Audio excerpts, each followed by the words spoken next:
Welcome to another edition of the Invisible Wheelchair Podcast. I'm Don Grodoff.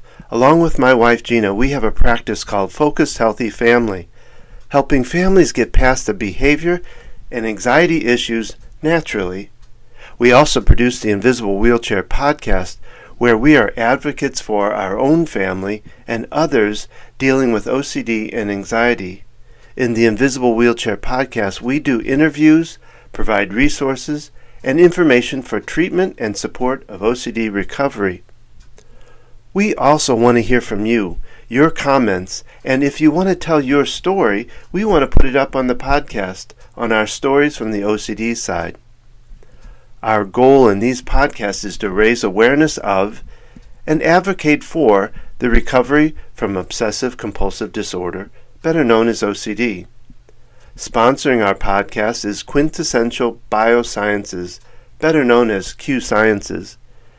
Gina and I learned the hard way when we realized our daughter's supplements weren't being absorbed properly, and she really wasn't getting the nutrients that she needed. We knew the power of quality supplements in our health of our family, so it was time to find a better product. That is when we were introduced to Q Sciences. Q Sciences products provide the highest quality, maximum absorption possible, and improved health for the body and mind. Products like hemp oil, sleep spray, and Kids Focus convinced us that they really make a difference in our family's health. You too can have a healthy family, so stop wasting your money on supplements that don't work. Check out Q Science products today at qscience.focusedhealthyfamily.com. That's the letter Q, sciences.focusedhealthyfamily.com. You can also find the link on the invisiblewheelchair.com front page. Now, let's get to that podcast.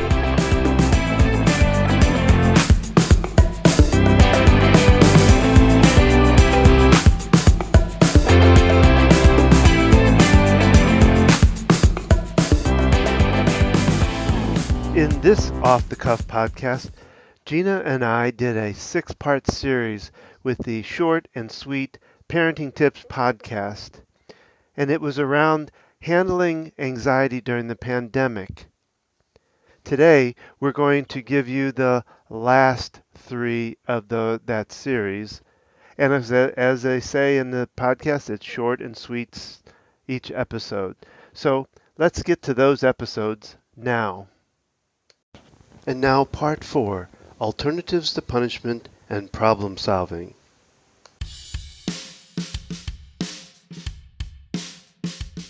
Coming to you live from the second story overlooking beautiful Maryland, it's Short and Sweet Parenting Tips. Well, I'm not sure about the live part, but welcome back to our series on reducing anxiety during the pandemic with Short and Sweet Parenting Tips. So Don and Gina Grodoff are back with us from Focused Healthy Family. Good to be here. Yeah, thank you. We enjoy this. And we're talking about alternatives to punishment today and problem solving as a way to decrease anxiety in the home. Yeah, because the 6 different areas are dealing with feelings, engaging cooperation, encouraging autonomy, the alternatives to punishment, praise, and freeing children from playing roles. Oh, wow. Those are the chapters of the book, and that's the weeks are structured to those different components. I feel like each of those could be a separate episode. Well, and that's why they're a separate class too. Each of those is a 2-hour class because we really delve into it. And like you say, the alternatives to punishment is another one that stands out pretty bold and tends to get a little bit of resistance because it's like, well, if we don't punish them, how are they going to learn? And how are they going to... Well, that's not necessarily true. And it's one of those things you get in that habit. Oh, the only way my child listens is when I yell and scream, then they listen. Well, what other ways can we approach this? And so it all goes back to the feelings too. We have to acknowledge children's feelings first. But some tips on dealing that is expressing what you're feeling strongly without attacking their character.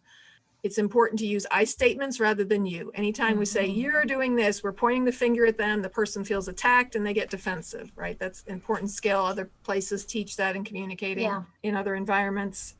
And so, I'm really angry when I see, a mess in the bathroom after you've taken a shower.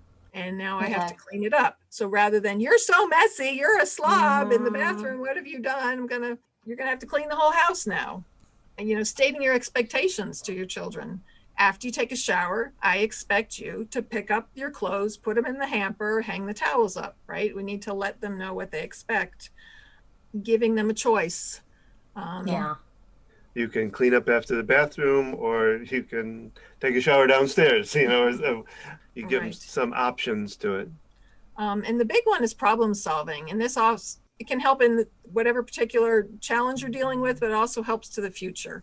They've done something, they're losing things, they're not getting their schoolwork done on time. So you set up a time, we need to talk about this and discuss this. You don't necessarily do it right then and there. It's got to be a time where your kid is calm, not over hungry, not overtired, right? Understanding your child and what time works. And then you sit down and say, okay, this is the problem. You're not getting your schoolwork done. This is a frustration. We're going to brainstorm some solutions. And you literally take a pen and paper, or if you do it on a tablet, and write down all the suggestions. Even if your kid says something ridiculous, like, I'll just never go to school, I'll never do my homework. You literally write down, never go to school, never do my homework. Okay. So you're writing down your ideas and their ideas. They're feeling heard and acknowledged. If you're having trouble engaging with your child, they're very serious, you can throw a silly idea out there. Right. Humor always breaks the ice, I feel like. And so then you get this big list, and then you go back through them one at a time. And again, it's a cooperation effort. Okay, this is not going to work for this reason. They get to reject things that they don't like. And in so doing, you're teaching them problem solving skills, and you're working to resolve a current problem that you have. Prevention is always so much better than dealing with the problem. So when you do have a repeated thing going on, problem solving can be used in so many areas with kids. And it's such an important skill for all of us to learn how to problem solve. We encounter it, in our lives everywhere, at work, with friends, and we don't always think about teaching that to children. Well, and a big part in the problem solving is we take out the word but, because we'll say, well, you don't want to go to school every day, but that isn't going to work. No, what you would say there is, so your idea is you wouldn't just want to go to school at all. The problem is, or because the but, negates anything before it. So if you're saying something really good about, you just negated it. Now, I love you, but yeah. It's like, okay, you don't really love me. It takes away, just like the pointing fingers. So trying to eliminate the buts from your conversation. And the easiest way to do that is, the problem is, okay. The law requires us to go to school. It's important that we learn, and these things are important. So some of it's changing the language and how you say things. So I would like to go back to the alternatives to punishment and talk about toddlers. Okay. Because rationalizing with a toddler doesn't normally happen. Right. Just being real. So Is there a specific suggestion or alternative for someone who has toddlers who don't seem to want to respond? Right. And again, it's all these skills, really aren't about rationalizing, especially if anyone's upset. It doesn't matter if they're a toddler or if they're 15. If they're in that, upset, having a fit, it's not the time to discuss problem solving. It's not the time to try to engage them, right? When we're in that, if you have in this state of heightened anxiety, you can't be talked down from that. You can't just say calm down. So you have to. Yes. No, I hear you. You have to have tools for reducing that anxiety, right? So a lot of these skills are for after the fact. One important thing to realize is the developmental appropriateness of different ages. And all kids come with different personalities and different learning styles that affect how they're functioning, right? So 2-year-olds, people say the terrible twos, they're always saying no. Well, they're figuring out their world and developing this new sense of independence. I always tell parents, use no as little as possible. It needs to be for danger, really, the stove is hot, running out in the street. Because if we're saying it all the time, it's one of those other things. If you tell your child, don't touch that, they're going to touch it because your brain doesn't really hear the negative. It hears, don't think of the white elephant. Touch it. Right. Yeah. And they do, So let them know what they can do. Our older kid was a biter. Oh, yeah. What I did for him is I took a cloth diaper and I made Bite Man. I'm not, I just made a little head out of it, made it look like a little ghost, put little eyes stitched on it. And it's like, you can bite Man, giving them an outlet for that, because especially, pre-verbal kids, that's their mouth, how, they don't have the words to express their frustrations. They might hit or swing out, people are not for hitting, pillows are for hitting. Giving them an alternative way. They need to express. You can't just expect a 2-year-old to sit still and be quiet and do what they're told. They're figuring out the world. They can't express what they're feeling, if they're sick or upset or hungry. So giving them an avenue to express that, I think is yeah, it's really understanding where they are developmentally a lot of times too. And I think that's important, like she was saying, because if you can understand that, then you can make some decisions from that place. Right. And knowing what's appropriate, and kids need to run and learn and move. That's how they're learning and growing and developing. And they need an outlet for that, to be able to do those things. Well, I was just having a conversation this morning with a good friend who has a toddler, and it's kind of like you said, you want to have the right expectations of whatever age they are. And you also want to recognize, were they doing this to be malicious? Or are they just being a 2-year-old? Or are they just being an 8-year-old? Or, do they just have, we called it busy fingers, because one of my girls, her fingers just could not sit still. So if she did not have something constructive in her fingers, she would, I called it disassemble whatever was nearby. Sometimes it was, my purse or a shawl or something, so we would say it was her busy fingers. We wouldn't say she did something wrong because I knew it wasn't an intentional destruction of other people's property. Right. And I think with all behavior in kids, what's the need that's not being met? Sometimes kids act out because they want our attention, or that's the only way they get our attention. Yeah. Is when I act out, and even if it's negative attention they're getting from their parent, if that's the only attention they get, they're going to continue to get that, because kids want their parents to pay attention to them. And if they're not getting positive attention, they're going to continue their behaviors to get the negative. So, always looking at what's the need. And you did it perfectly with, daughter. So she probably is a kid who needs a fidget cube. I taught my daughter, a friend taught her how to knit, and so while she's watching something, busying her hands, getting involved in that. That's a very occupational therapy, from the roots of where occupational therapy came from. So looking at what is the underlying need. It's usually kids are not being malicious to be malicious. There is some underlying need being met, or it's become a habit, or they're trying to get attention in some way. And so, what's the need here? Just like with the toddler, they're throwing a fit. Are they hungry? Are they tired? Are they overstimulated? Or are they understimulated? Right? Do they need activity? Do they need quiet? Is there too much going on? It really comes back to looking at, what is the underlying need that needs to be met? Well, she used to, and I think I did it once or twice, but with our oldest daughter, when she got mad and she couldn't express herself, she would get a paper out and put it in front of her and give her a crayon and say, "Show me what it feels like." And she would just go crazy on that paper. And then, she would just go, "Wow, you're really mad. Is there more to that? Come on, And it would really change, she got it out somehow. Kids need an outlet to be mad. We don't want them to hit us or hit their siblings or, destroy things. They need an outlet for that. Our youngest, crumple paper, just get a bunch of scrap paper, crumple it up and throw it in the trash can. They need those outlets for those things. We can't just expect them. Don't do that. Don't throw things at the wall, Well, and not making it acceptable for them to vent that, just then they bury it and it eats them away inside. And it can come out years later when which I see all the time. Yeah, you work with adult clients and all this stuff that's gotten buried, and it can come out physically in our health, heart disease and other things. It's internalized, right? Or just depression, other different things. It becomes a bubble, a balloon underwater. It can only stay there so long before it comes back up. That's a good visual. I feel like sometimes I'm just a whack-a-mole facilitator, I'm putting down that anxiety, that one pops up, bring Yes. down that one pops, So Right. Thank you so much, Dawn and Gina. Yeah. We appreciate the opportunity to talk about these things. Thank you so much. Yeah, we love to talk about it, so thanks. There is just so much more good advice you all have to share. I know we have a couple more episodes worth in this series. Right. Yes. Parents, I guarantee it will be worth your while to come back next week.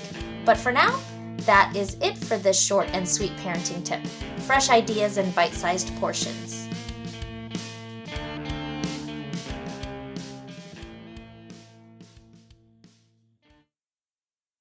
And now part 5, managing roles and expectations. Short and sweet parenting tips here, and we're continuing our series on reducing anxiety during COVID. If you've missed one of our previous episodes on the topic, so far we've discussed how respect, communication, and alternatives to punishment can be used to reduce anxiety around your home. This week we're discussing how putting roles or labels on our children can lead to anxiety now and even into their adulthood.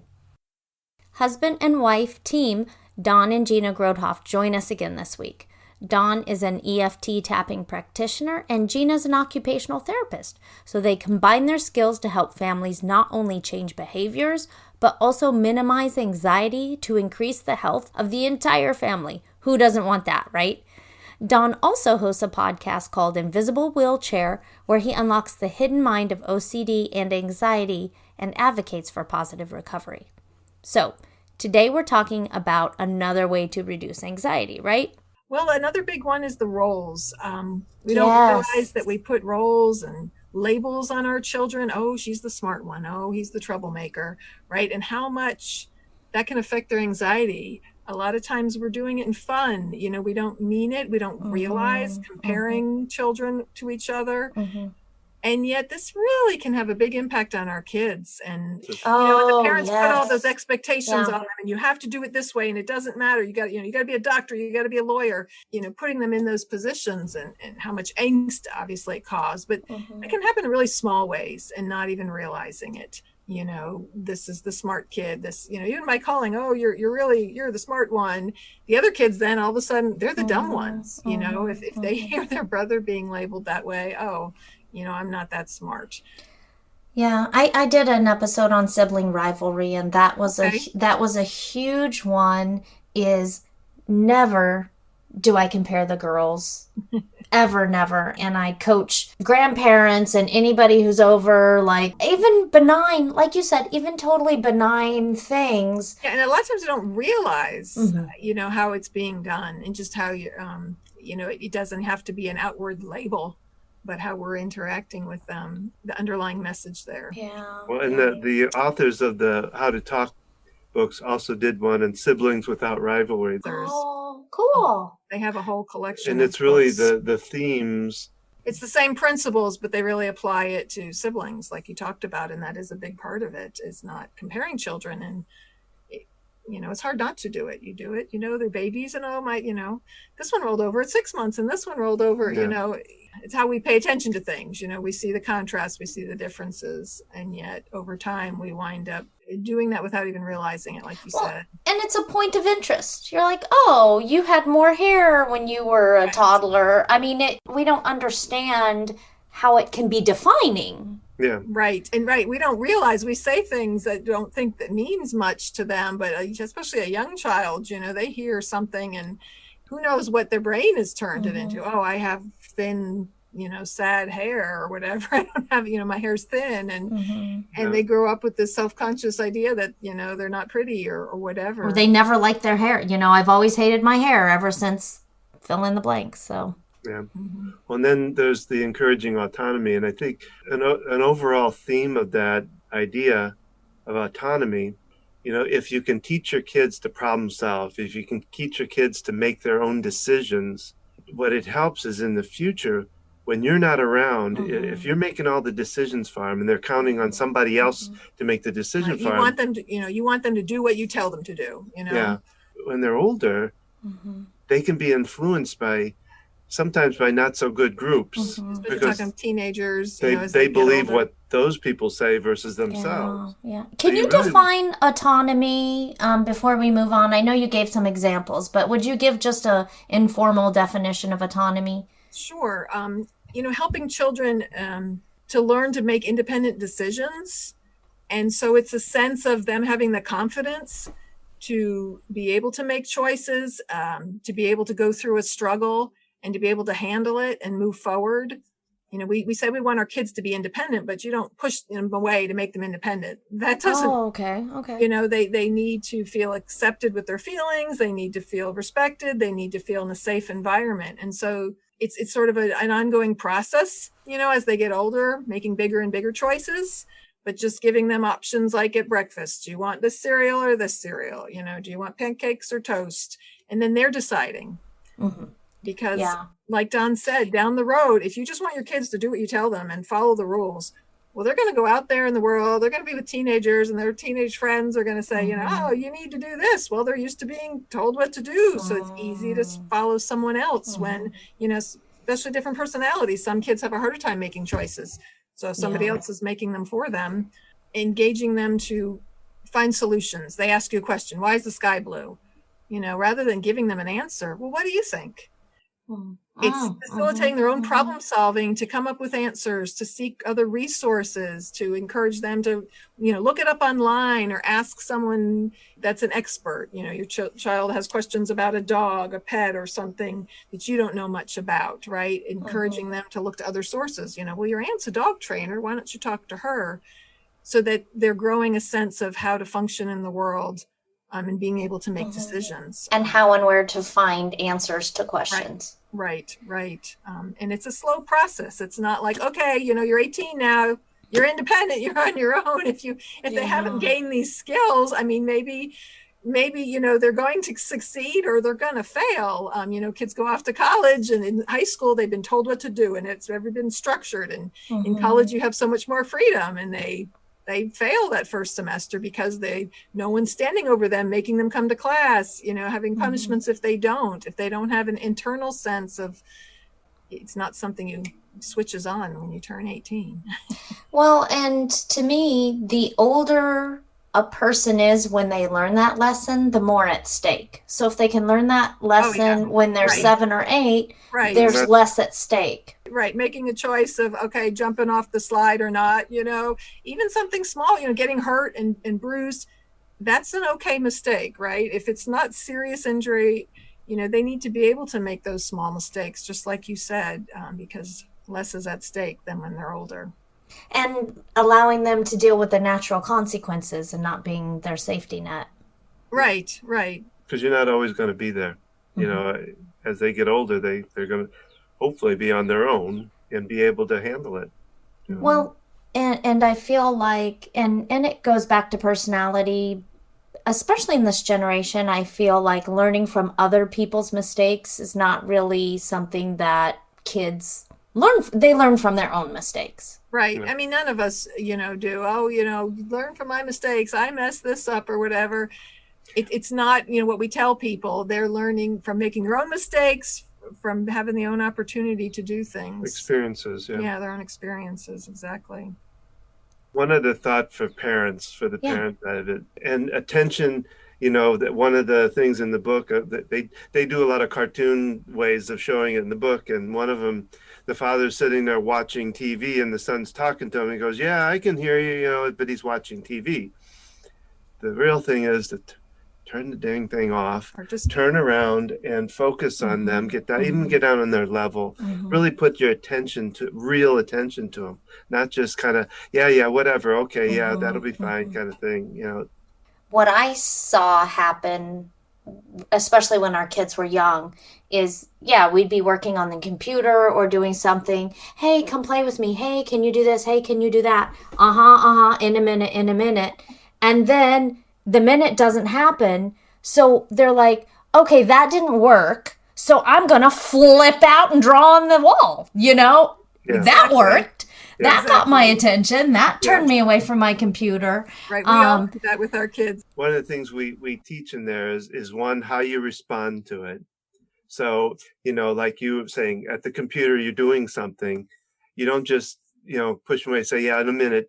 You say, right at this moment, I've got to finish this project. But as soon as I'm done, I will, you might even start out by saying, I really want to have the time with you. I got to finish this. Can we meet, can we do it in 5 minutes or 10 minutes, or whatever the time is? And then literally setting a timer or something like that to remind you so that you follow up with. Right, because sometimes you're in the middle of something and you can't be there, but just letting your child know, depending on their age, right? When they're really young, you really need to stop. But, I want to hear more of what you're telling me. I can't take the time right now. Or I don't have the mind space sometimes. Right, or sometimes you want to tell me all about this game, but my brain is tired from work or whatever. And, I'll be able to listen better if you tell me tomorrow, our youngest can go on. So maybe you can go write it down, and follow up on that. Say, let's set a time to do that. You remind me, or, make a little reminder, set a timer or something so that you follow through on it too, because that's important. I like to say that in our kids' economy, the parent's attention is gold. Yeah. Whether it's positive or negative. Yes, exactly. And maybe even a little deeper that it's about love. Attention is just a part of love to me, because I was just working with a client just recently, and for a young person, and we're doing the work and we're digging down into it. And I think it was about attention, but then I said something about it's really about love, and she started crying. Because it was really a deeper need just for knowing the love, and I think the outward expression. And if all a child gets from a parent is negative attention, then they think that's love. Yeah. Oh dear, and talk about generational baggage. Yeah. Well, yeah. And trust me, I come from a generation of very big baggage. So. Yeah, I hear you. I feel like no matter how hard I try, I'm still going to pass on plenty of baggage to my kids. And the other truth is, they're going to be okay anyway. Right. Yeah. Anyway, next week we'll have the final installment of the interview with Dawn and Gina. We'll talk about engaging your kids' senses and how you can use these techniques to reset your kiddo. I hope you enjoyed this week's short and sweet parenting tip, fresh ideas in bite-sized portions. And now part 6, engaging the senses. Short and sweet parenting tips here, and we're covering the last installment of ways to reduce anxiety in your home. Today you'll hear lots of ideas on how to leverage your kids' 5 senses to neutralize a stressful atmosphere in your home and help reset and relax your kids. I think you'll have fun with this one. Dawn and Gina Grodhoff join us from Focused Healthy Family again to talk about a need with our kids that isn't always being met right now. Kids need to run and learn and move. That's how they're learning and growing and developing, and they need an outlet for that. I've worked with kids, and I've seen a lot more sensory issues. And so if you can understand the sensory issues, what they're going through, and there's a lot of it going on right now, and I think it's just a lot of the way things are going in our society, that they're not getting to do the movements and the things they need to do. Exercise, outside time, and grounding time, things like jazz. And the physical movement is so important in development. As we know, if we sit all the time, we're going to gain weight. Our bodies need movement, and some kids need more than others. Our oldest was kind of a calm kid. He didn't need as much movement and activity as our youngest, who literally takes breaks every hour or so, being online with her friends to run around. But it's important that those things be incorporated, because it really can help reduce anxiety, especially, young children jumping on a trampoline, running up and down. I used to do wheelbarrow all the time, where they put their hands on the floor and you lift their legs up to walk. That proprioceptive input is calming to the system. Used to do burrito too, remember? Oh yeah, and the having like a blanket and you roll your kid up like a burrito. The calming activity, and different things are calming for different children depending on their sensory. If they don't like it, then that's not going to calm their system. But there's lots of things. Sometimes their system just needs a chance to calm down, or they need an outlet. They need to be able to, if you're having to do school at home and they can't sit still, well, get up and move around. It's how we take in information from the world is being processed through our senses. And so if things are not happening smoothly, it causes disruption. But I'd love to talk more about that. Yeah, I would love to, when we do another interview for the next season on mental health, I would love to do an episode on sensory processing. Don, you mentioned grounding when you were talking about being active. That's a term I'm not familiar with, unless you're talking about taking away their phone and making them stay in the house. That's true. That goes back to the punishment. We don't want to go there. No, some people call it earthing or grounding. I use it even in my practice, even with adults, but it's taking your shoes off and going outside into the dirt and getting connected again with the earth. And it sounds a little out there, but the earth produces negative ions, and we produce both, but we produce more of the positive ions. Well, in connecting with that, we blend those two together, which can be a real balancing part for us. So I know we both have done it. I've taken both of my kids out when they just were, and I had to kind of like pull them out there, but I took them out with their bare feet and got them just to sit and put their feet. You get into the dirt, into the earth, and it really has a lot of health benefits to it. And that grounding is one of them. I know with our youngest one, within 5 minutes, she would go from this to giggling and laughing and running, because I'd have her just run around in the front yard. It neutralizes them, right? Yes. Huh. So I think it's a cool way to begin the day for kids, is to get them outside, get them barefoot. I mean, not in the middle of winter, but I just, meditation work talks about that, and kind of centering and connecting with the earth. So it kind of fits in with that. And when you can get outside and, be out in nature, it helps our brains. It helps so many different things. Yeah, science supports just being outdoors, walking outdoors and being part of nature as being so mentally healing. And so, I mean, when I talk to my clients, I talk about meditation and as far as a way of calming anxiety. But I don't look at meditation as this guru on the mountain doing the kind of thing. It's whatever you lose yourself into. For me, I like music, and certain musics can really just take me into, and it focuses back into yourself, and so it can be jogging, it can be walking. You like to write? Writing, yeah. I journal in the morning. Journaling, yeah. It grounds me. It helps center me to focus, I guess. Yeah, to focus, because it's, doing something that you enjoy, so your attention is tuned into that. You don't necessarily have to sit still to do it. It's not I love that.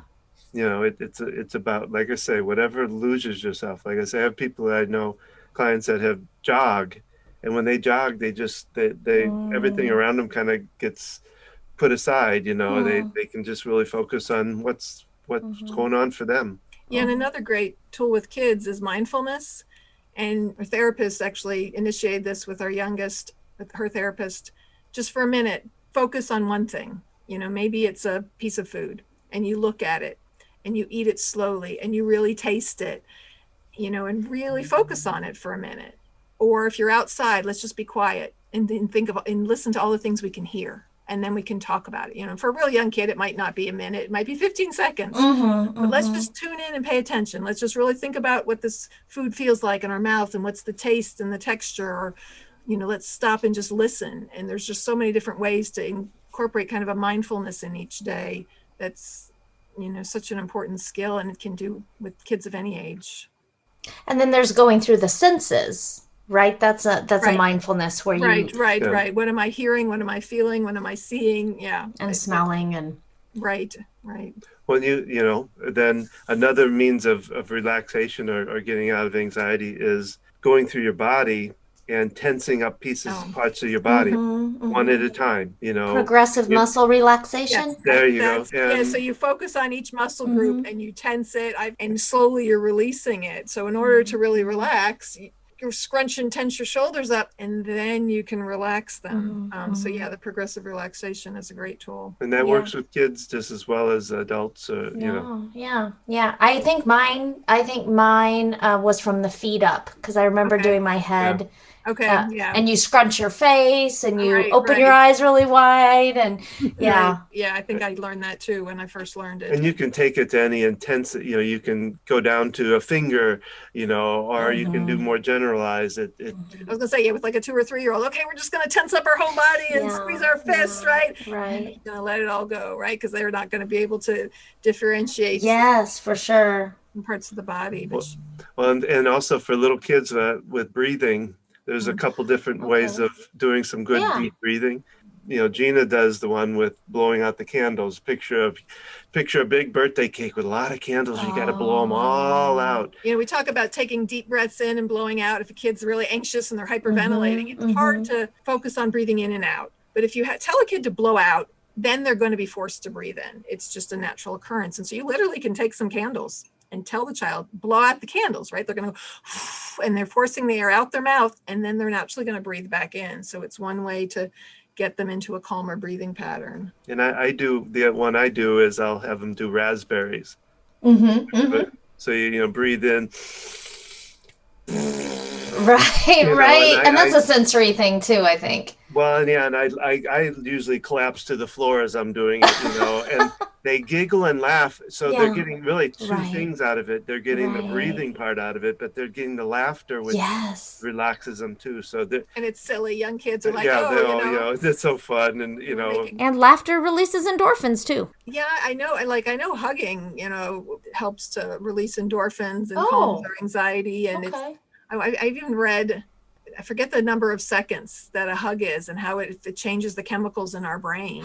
And so a prolonged hug can really have a calming, relaxing effect on our body. And I went to a conference, it's been a number of years ago. I want to say it was a speech therapist, but they were laughter therapists, and, the importance of it and how it affects our body, and, even the forced laughter, forcing yourself to laugh, it's kind of like making yourself smile. It's changing the dynamics in your brain and functioning, and how therapeutic it can be. Now we're gonna have to go look that up some more because I know there is science behind it, and it is fascinating.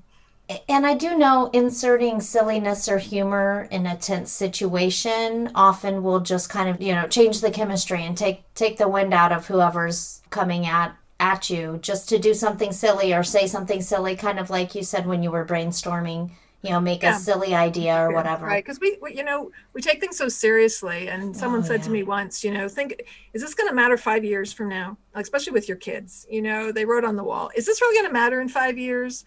Like, how serious and how important is this? And I found a Facebook picture of our youngest child. Gosh, she was maybe 4, pouring her own cereal. And pretty much poured the whole box of it out and overflowing onto the table. And I found this picture. I'm like, oh, this is great. How do you handle this? Right. And being our third child, she's much younger than our other two, I found it, funny and amusing. And I think I said, are you trying to, build a sandcastle? I said something light and lively with it, and yet so many times we're quick to jump on it, get angry when in the grand scheme of things, it doesn't really matter. That completes this series on reducing anxiety at home. Even if kids are going back to school, you can still improve the environment of stress in your house. So in this series, we talked about respect, communication, alternatives to punishment, problem solving, and unknowingly plugging your kids into specific roles. If you missed one of these topics, I highly encourage you to go back and listen to that episode. Parents of any age kids will benefit from these tips, and most of the advice is helpful to us grown-ups too. Next week, we start a series on establishing an allowance with your kids, all ages we're talking about. And that will round out this season 1 of Short and Sweet Parenting Tips. Stay tuned for a trailer for the next season, fresh ideas in bite-sized portions.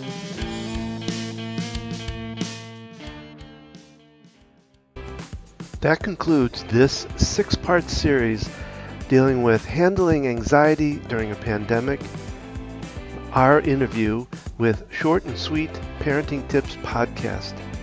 If you missed the first 3 parts, simply go to our archives or search for Short and Sweet, and you should come across both sets of interviews. Thank you for listening. This concludes this podcast. We hope you will subscribe if you haven't already. Remember, we would love your comments, or if you have a story to tell, we want to put it up on the podcast. Simply go to invisiblewheelchair.com to do that. Don't forget to like us on Facebook at Invisible Wheelchair Podcast. If you or someone you know would like to be a guest, we love guests. So simply go to invisiblewheelchair.com and contact us from there. Gina and I are here to help you or your family get to a better place naturally. Simply visit focusedhealthyfamily.com for more information. Thank you for joining us on this journey. Keep tapping and focusing forward for a better way.